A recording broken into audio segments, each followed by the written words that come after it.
our music loaded up, and we're good to go. We're so glad you're here. Here is Young American Voices.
What a great day to be alive and to live in America. And my oh my, it is a wonderful day.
And I have the wonderful opportunity to direct Young American Voices.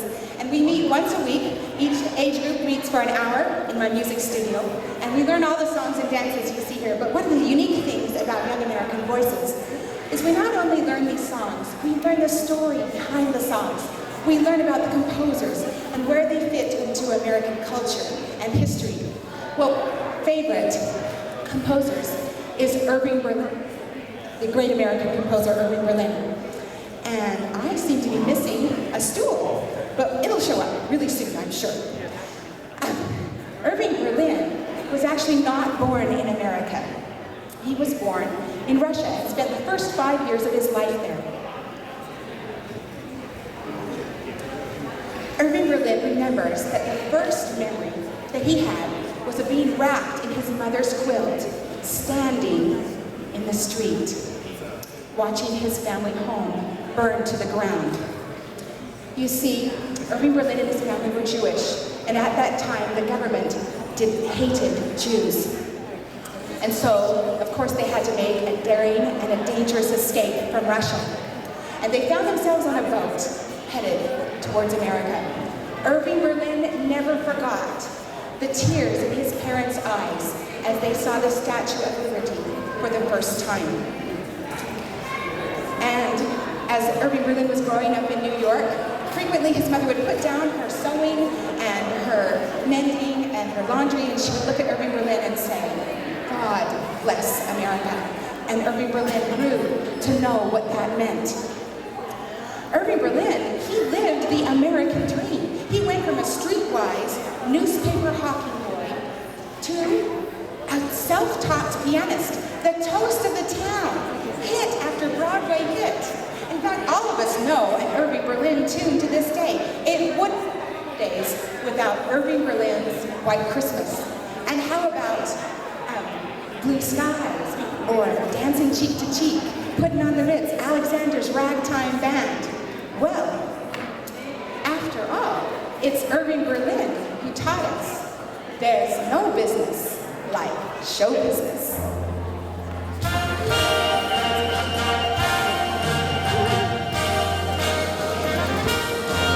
There's no business like show business, like no business I know.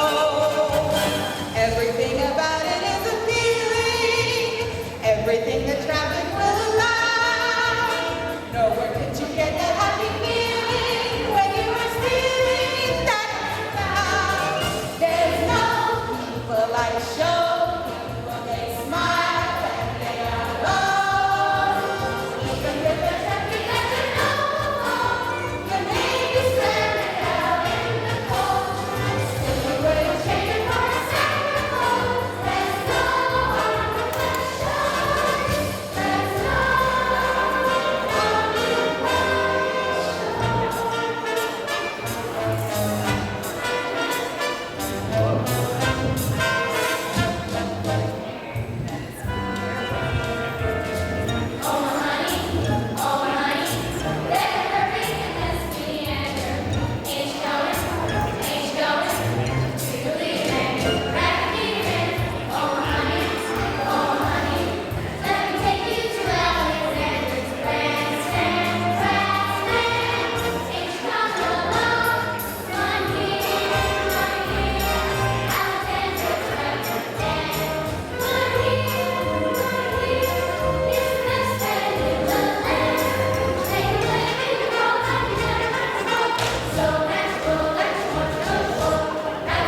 this year, Young American Voices, we had the opportunity to go to some public schools and celebrate Martin Luther King Day and all that he did for civil rights in America. And most of us are familiar with his creed that civil rights for all people could be obtained without the use of violence. In fact, he said we should fight for our freedoms, but not with guns and bombs, or even our fists, but we should stand, and we should march and protest. And he encouraged people to talk to their neighbors and petition governments to change segregation laws. Well, all of us are also quite familiar with Rosa Parks and how her determination not to give up her seat on a bus in Montgomery, Alabama, led to a citywide, year-long boycott of the buses in Montgomery, Alabama, and also ended segregation there. But Martin Luther King, he wanted to take his message of America and on to Birmingham, Alabama. Now, Birmingham was a different city. It was a dangerous place. Black people in this city had been hurt. Their homes and their churches had been burned because of their stand against segregation. No one dared. People were afraid to protest with Martin Luther King. But the black students, the young people of Birmingham, Alabama, they wanted to protest. Students of all ages told Martin Luther King, "We will join you." And so Martin Luther King was worried for their safety, but he agreed. And he and his organizers decided that they would protest. So in the afternoon of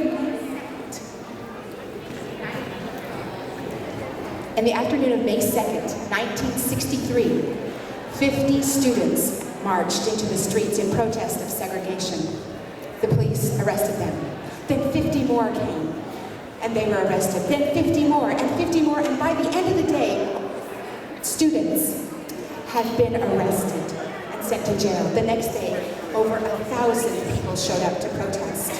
Well, Bull Connors, the head of the police department, he couldn't arrest them all. So he got the fire hoses and he turned the big water cannons on these student protesters. And then he released the police dogs and had them attack the students. But the students did not fight back. They stood their ground. Television reporters, newspaper reporters were on the scene and filmed it all. And by the evening news all across America, people could see what was happening in Birmingham, Alabama. And the Americans said, "This must stop." And so hearts began to change, and segregation laws all over the country were stopped. Later that same year, Martin Luther King led thousands in a march protest on Washington, D.C.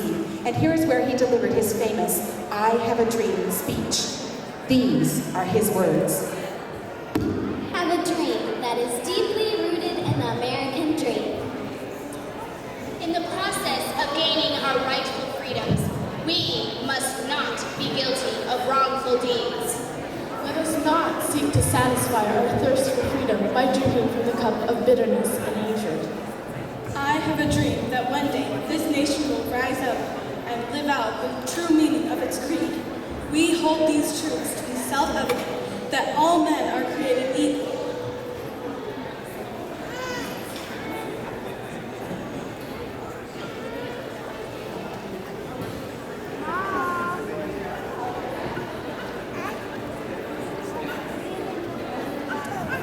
Just like those students who demonstrated with Martin Luther King Jr., young people like you and I can make a difference.